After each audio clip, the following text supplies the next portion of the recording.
Mike Craven here, Dave Campbell's with head coach of SMU football, Rhett Lashlee. Coach, thank you for coming in. Thanks for having me. First off, the first question I wanted to ask you were a quarterback in high school. How early on in your life did you graduate or gravitate to being a quarterback, and what was it about the position that kind of like made you go, okay, I'm going to play that? Yeah, well, started playing football in first grade in Springdale, Arkansas. Start really early, tackle football, get to play a couple games a year. It was awesome.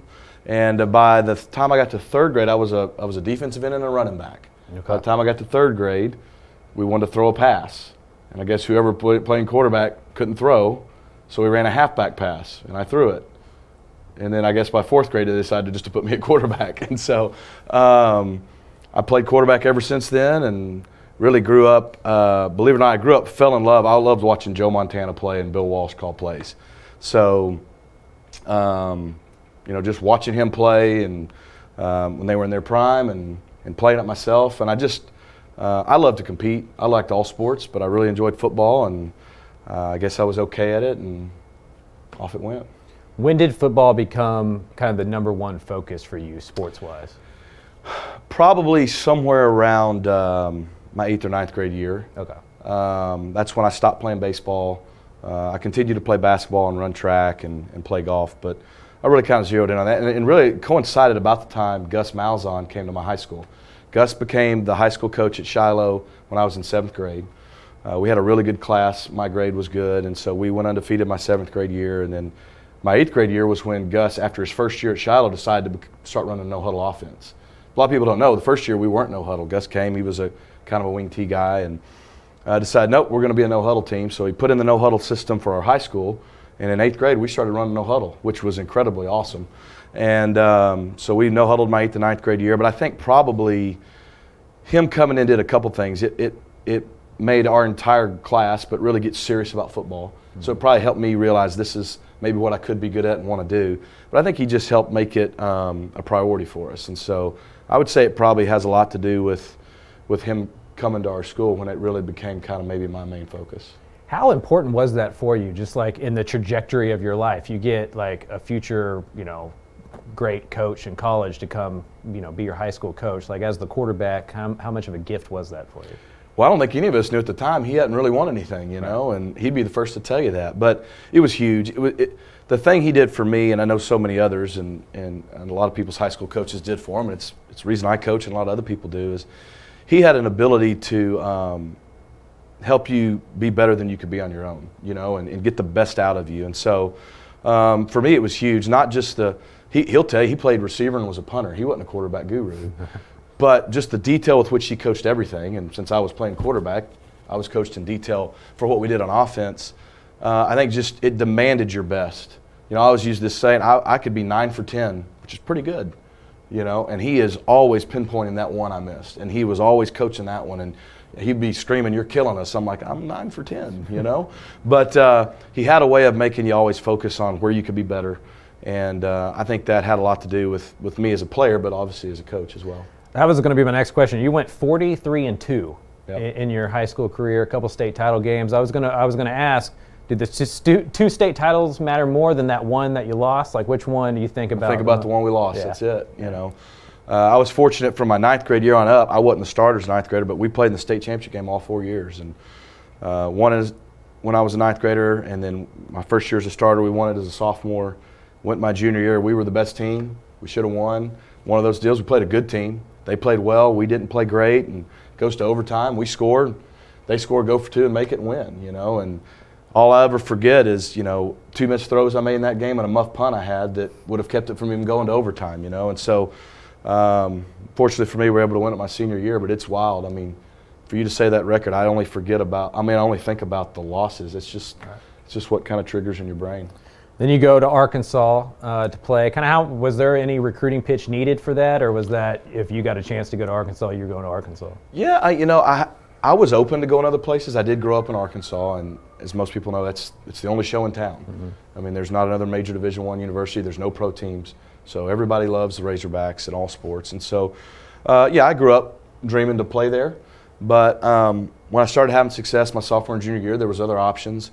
And then, my senior year, a lot of people, my second game of the year, I dislocated my shoulder. Oh. And I played the entire senior year. Actually dislocated my shoulder 4 times that year. And if I'd have done it again, I wouldn't have made it through the season. But luckily, the last one happened before the last game. And so I ended up having to have shoulder surgery right after the season. And so it just ended up being easier to stay home. I don't know if I would have done that still. Might have. But that ended up being the right decision for me because I was going to enter my freshman year in the rehab team anyways. Right. And so it just worked out that way.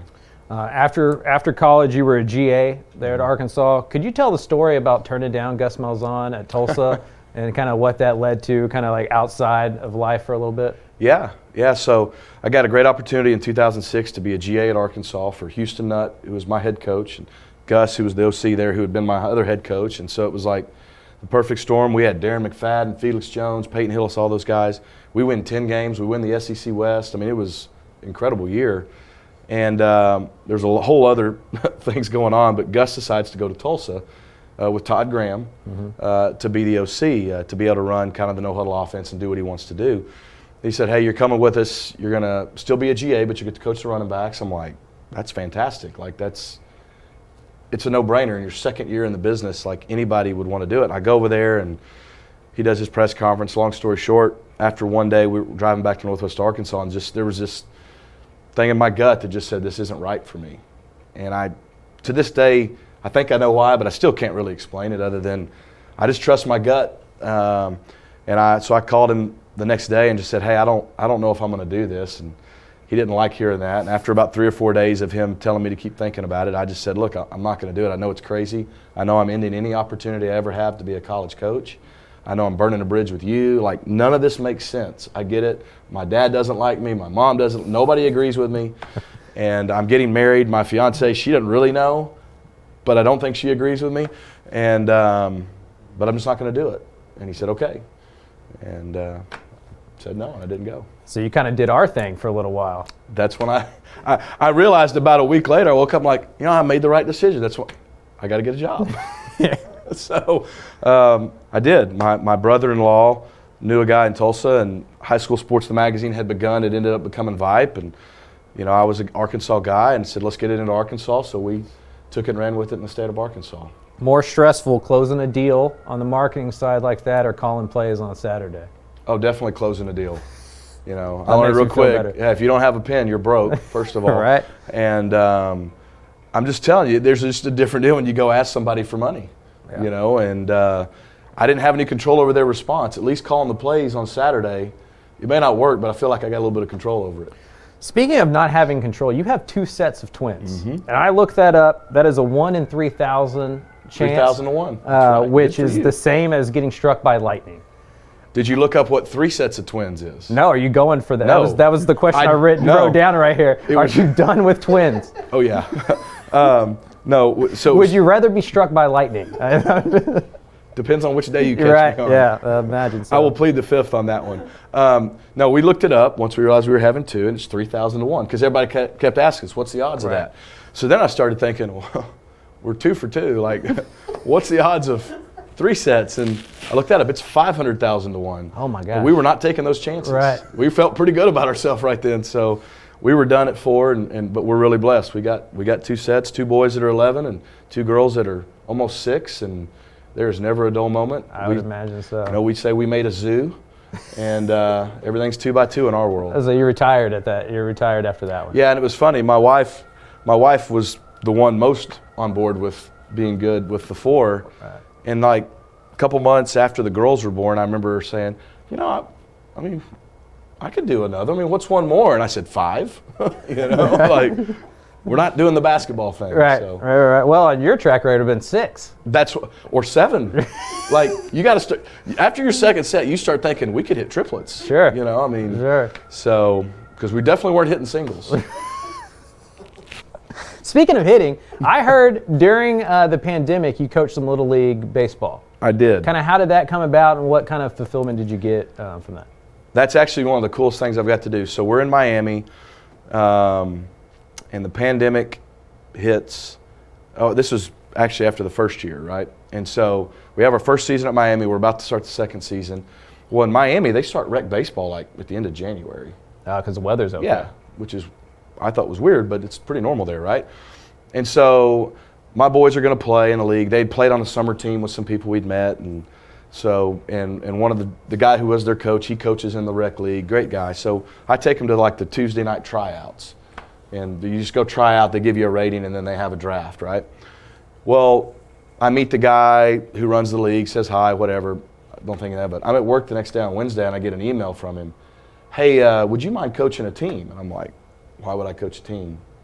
But then it dawned on me, I thought for a second, I thought, well, we can't spring recruit this year. This may be the only chance I ever get to do something like this. So I called my wife and said, when you pick the boys up from school today, just ask them, would they want me to coach them or not? Because if they say no, I'm not going to do it. I didn't know how they'd feel about it. She called me back and said, they definitely want you to coach them. And so I called the guy and said, sure, I'll do it. I called him at like 4 o'clock and said, sure, I'll do it. I don't know, I may miss a Saturday here or there because we have a spring practice or whatnot, but we talked through the logistics. He's like, hey, we'll work it out. You'll have an assistant. Said, very good. All right. And they go, well, what do I need to know? He goes, well, the draft's tonight at 7. It's like, what? So I go to the draft. I don't know what I'm doing. I got new guide and everything, but I got to coach my boys, and it was really, really cool. How did you have to change your coaching style, right, from coaching college kids to coaching 11-year-olds? I'd imagine that's a little bit different communication skill set. Couldn't yell as much. The moms out there don't like that.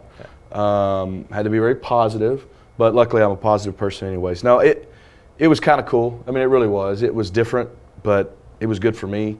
It was just a really neat experience. Like I said, we had like 12 kids on our team. They were all, I guess they would have been 4th graders, and 4th or 5th, and we had a blast. We did okay too. We had a winning record. Oh, there we go. Yeah. There we go. So, what's it like to call plays for the first time? Do you remember like your first like set of series as an offensive play caller? Maybe like the first couple plays you call. Like what's that week like?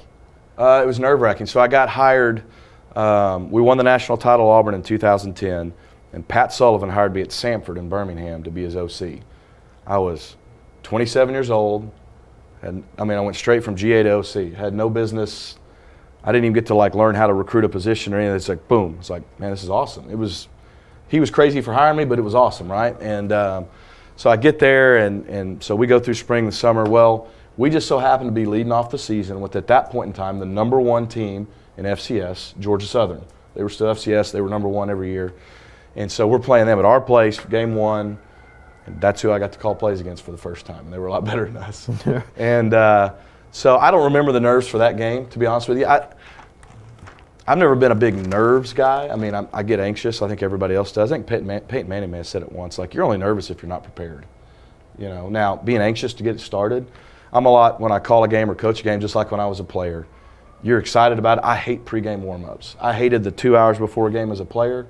It's like, can we just go play? I hate it as a coach. The bus has got to show up, and you got to give them an hour to get taped, and then you got to go out and dance around and warm up, and then the band plays, and like, can we just play? Like the old school of, can we put our pads on, have our shoulder pads on the yellow bus, and pull up, pop out, stretch, and play. I know that's not how the game's done, and so, but I think that's because you're just ready to play. Right. And so once the first ball is kicked or snapped, or once I always had the first play as a player, I was good. It's no different as a coach. As soon as it kicks off, you settle in, you lock in, and at least for me, nerves don't ever factor into it because you're just so in the moment. Do you call plays in the way that you think you would have when you were like 20? Because I would imagine at some point in your life, right, you're a quarterback, so you're thinking about how plays are called.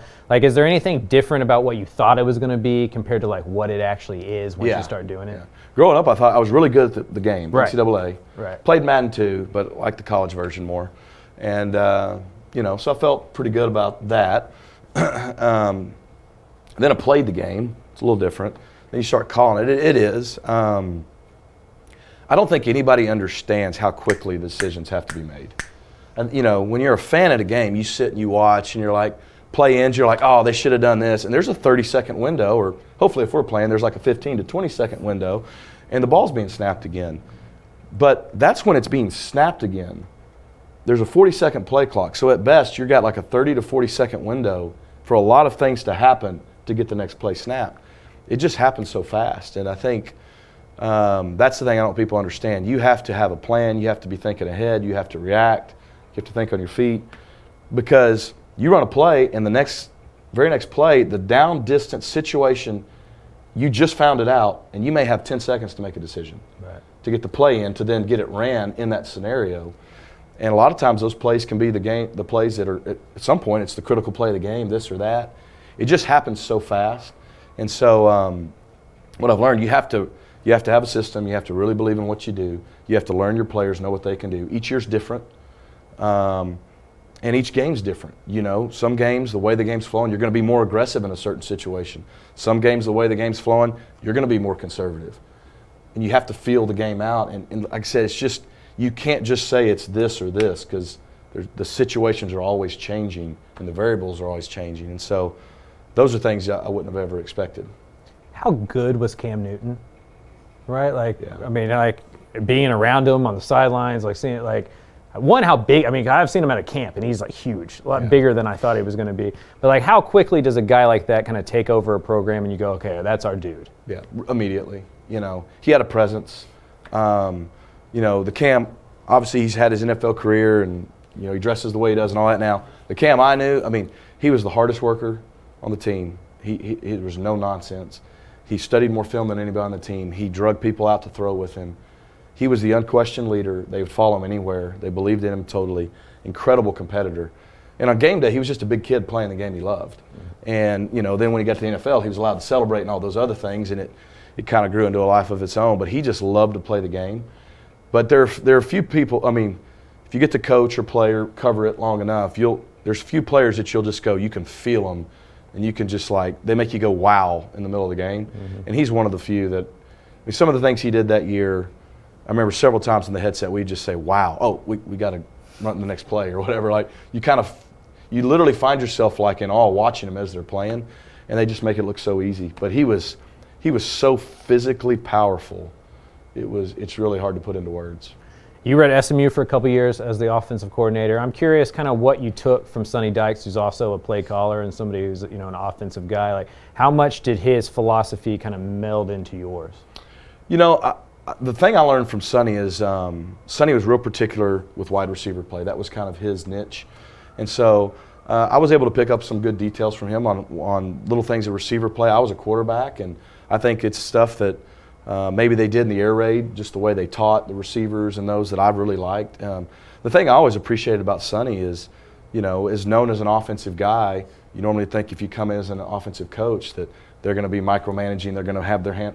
Sonny freed me up. He let me run the offense. He let me coach. He let me run the staff. He let me call the plays. He never once came in and said, no, you need to do this, you need to do that. And I always appreciated that from him because, you know, I think he allowed me to develop as a coach. I think he allowed me to, he never once came in and said, I need you to run the air raid. Like, he never did any of that. And I really appreciate him for that because he allowed me to be me. He allowed our staff to buy into what I was leading them to do. He allowed our players to buy into it because there was never any, you know, there was never any tension there. He was always very supportive. He was great on game days. You know, at times he'd say, hey, stay aggressive, or, you know, those kind of things. And that was it. He really does a really good job of letting his coaches coach, and I think that's a really big strength of his. You went on to Miami to be the OC there for a couple of years. Who's the most famous person you ran into during your time at Miami? I'd imagine like USC and Miami seem like those kind of programs. Yeah, I mean, there's like a long list here. Right. I mean, I worked with Ed Reed the whole time I was there. Yeah, that's so it best became, safety of all time. Like, it was Ed Reed. Now it was like, hey, Ed, what's up? You know, right. It took a while to get used to that. You know, Alex Rodriguez was at games a lot, came to baseball games, and Ray Lewis and J-Lo was at some games to hang out with me. And no, I mean, so like it was just nonstop, you know? So it's hard to, I mean, Michael Irvin came to all our camps. I mean, it was pretty cool because, like you said, at that place it's been the who's who, and just at the U in general, much less just being in the city of Miami. But it was a neat experience. Is that hard as a college coach to coach at a place where there's so many distractions, right? Like Tuscaloosa, Alabama, like what are you going to go do? Yeah. Right? Like in Miami, there's a lot of things you can go do. Yeah, I think, I don't know if it's hard as the coach, but sometimes it's hard because you know it's harder on the kids. Right, that's what I mean. Yeah. Like hard to like kind of keep them. Yeah, like in Tuscaloosa, your point, they don't get as mad when they have to work out all the time because what else are they going to do? Right. Well, if you try to do that in Miami, like, well, hey, there's the beach, or there's this, or there's that, or, you know, and so, and we did say that times. That's one of the blessings and the curses of being there is everyone has it so good. At the same time, everyone has it so good, and sometimes that can allow guys to become complacent and maybe not work as hard as they would. And so we always try to fight against that. You get the opportunity to come back to Dallas. I know you kind of talked to Sonny a little bit about the job and stuff. Was it a no-brainer to you, or we talked about how young you were when you got the OC job. Was there a little bit of like, am I ready for this? Like, how do you kind of go about the confidence that you need to be a first-year head coach? No, it was a no-brainer. And I was 27 back when I got that OC job, like we talked about. But now, fast forward, I've been an OC for 11 years, and been at some really good places. I've been blessed to be with really good people. And so I think all those experiences and even opportunities at times where either I almost got a head job and didn't get it, or maybe had the opportunity to take one and didn't, and all in between, sometimes you're unsure, prepared me for the moment to one. I knew SMU is a great place to be. I knew I wanted to be in Dallas. I'd love to raise my family here. So it was a no-brainer on SMU and the job, but it also just was the right timing. And for me, there was 100% peace and confidence. I was never worried, well, are you ready? Are you this? Look, I've been married, and I've had 2 sets of twins, and you're never totally ready for that either, right? And they don't give you a manual for either one of those. It's no different than being a head coach. There's going to be things on the other side of that you weren't expecting, weren't ready for. That's what's exciting to me. Like, that's what living is, that's what leading is, that's what the job is every day is a bunch of problems.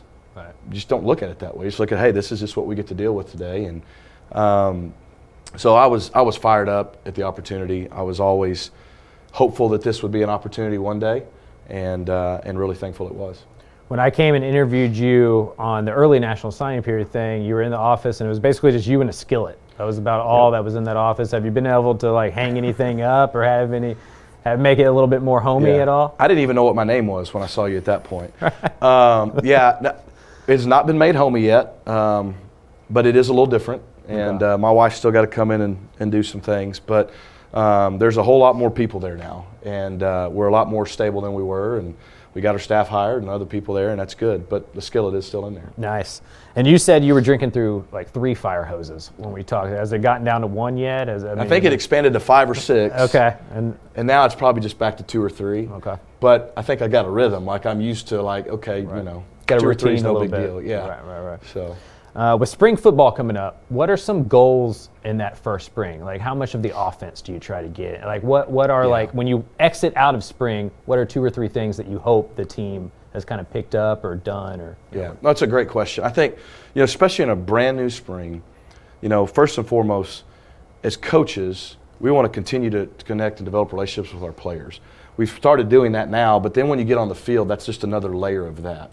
And so I think we have to continue to connect with our players. We got to come out of spring going, we made a connection with our guys. They trust us. They'll allow us to coach them, and they believe in what we're trying to do.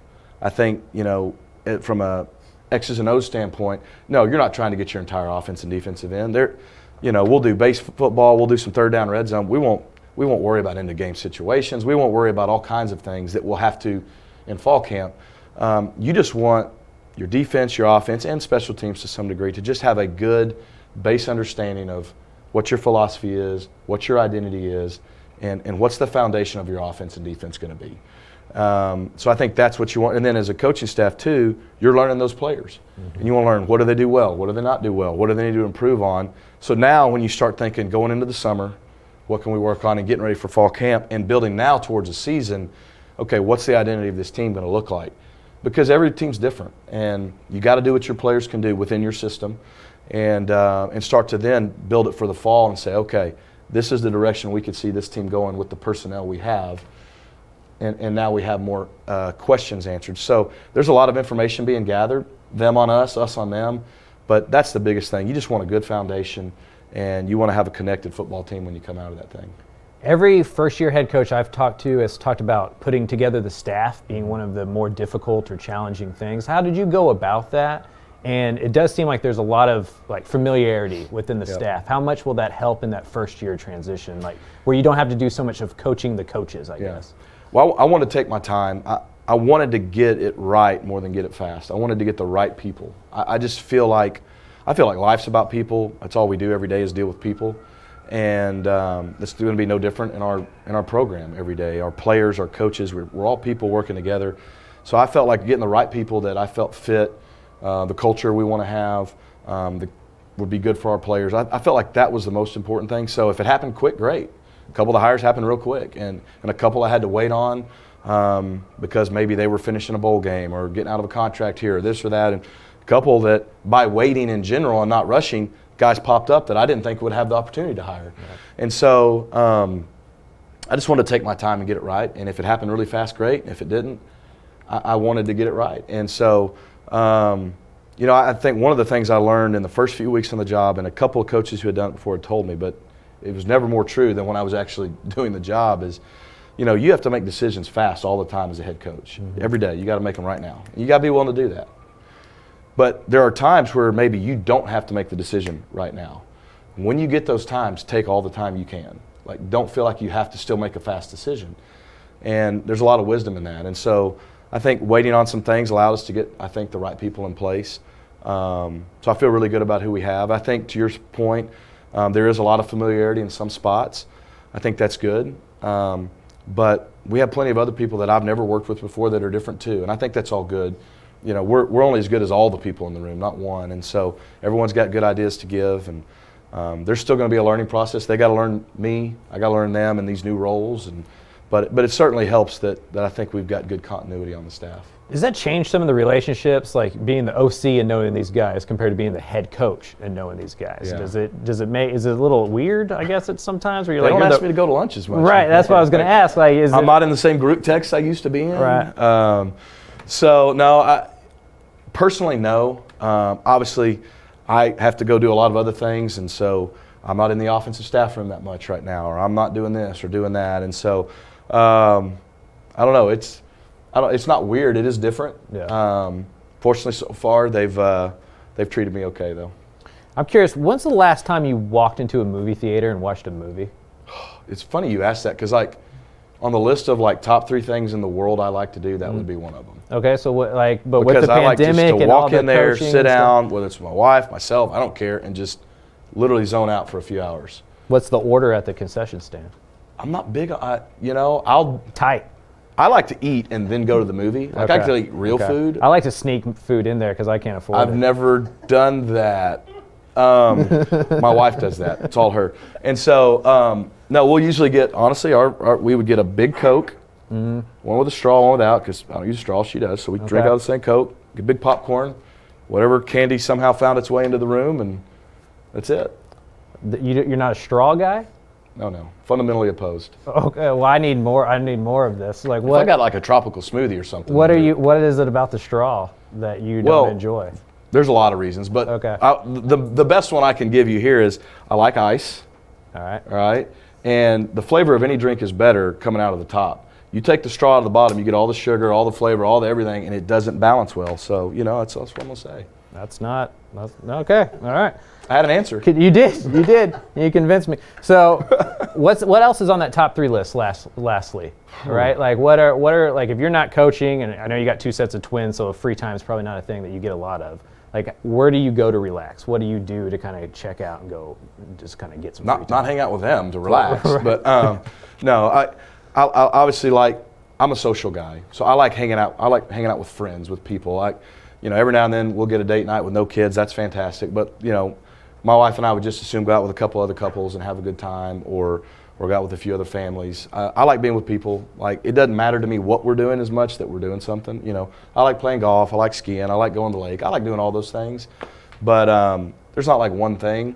It's just I like doing it with good people. So either hanging out with good friends or hanging out with my family. And every now and then it's nice to be able to hang out with your family and not have anything you have to do. And just have one of those lazy days or whatever. Those don't happen very often. But other than that, I'm usually going pretty fast. And then, I did have one more written down here that I need to ask you before you go. What does a Rhett Lashlee coach team look like, right? Like, in your mind, what does SMU football look like in year one? What are some of the characteristics you want applied to your team? Yeah, it's a good question. We're going to find out, right, what it looks like. But, I want us to, we tell our guys really 2 things. We're not big on slogans and all that, but we want to play fast and physical. Football is a physical game, And it's a game that you need to play fast. Even if you don't believe in tempo like us, it's a fast-moving game. And so I would hope you'd come watch us play and you'd say, man, these guys play fast and they play physical. They're flying around hitting people. They're playing the game the right way, even games we may not come out on top. And we tell our players, really, we say SMU is TDU. We're tough, we're disciplined, and we're united. And that's it. It's a tough game. So we want teams, when they wake up on Sunday, no matter the outcome of the game, to go, wow, those guys were flying around fast. Wow, they were physical. Hey, they were tough. Man, they were together. Like they were united. And I think if we do those things, if you have discipline, you won't have a lot of penalties and you won't have as many busts and all those things. So it all works together. But that's what we're going to focus on. I think if you can focus on too many things, you don't get any of it. Right. That's who we want to be. That's what we want our identity to be. And then all the other things will take care of itself. Scoring points, stopping people, all that other stuff. All right, Coach. We appreciate it. Thanks for coming by. Pony up.